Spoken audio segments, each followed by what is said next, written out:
Will the sponsor of this bill, Mr. Pratt, yield to questions? I will not yield. Will the minority leader yield to questions? I will not. Will Ethan Orr yield to a question? No. Will TJ Shope yield to a question? No, I will not.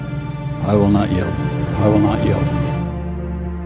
I am completely offended and disheartened at the arrogance, the pride, the disrespect displayed.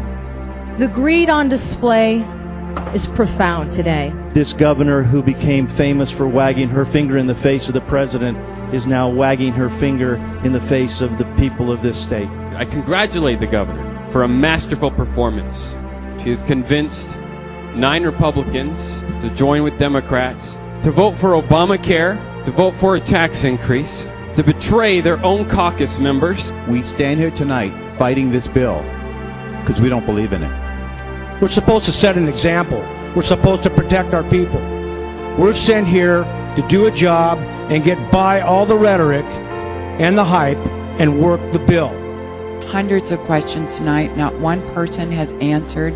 No hearings, no questions answered on this floor about what has come here. Don't know it, don't read it, and it gets passed through the veil of night. The process has been violated today. This bill happens to be the largest expansion of a socialist program in state history. But you know what? If the Republican Party fails, it will be because people have said they're conservative, but then they vote like liberals.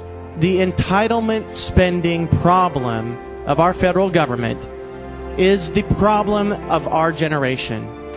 We are promising benefits that we cannot afford, and we are indebting our children. That's why my family immigrated here, because it is the country of ideas where you discuss them in open and in transparency, where you're able to discuss what those ideas are. That's why we came to this country. For you as a member to ignore our questions, we're here to fight for the people that elected us, and you choose to ignore us with great arrogance and pride and disrespect. I am offended. I stand in opposition of 2010 and all of the other bills that we have had to endure this evening with silence. And this is what happens when under a ruse you ram through stuff Chicago style. This is not the greatness that my father has taught me about the great United States of America. We deserve answers. The people of Arizona deserve answers on transparency. Maybe that's the only way you pass Obamacare, with Chicago politics, because that's what's happening here in Arizona. With a budget most of us don't know anything about, with a budget nobody who's pushing it wants to defend or talk about. I tried. I think what I'm trying to say is I tried.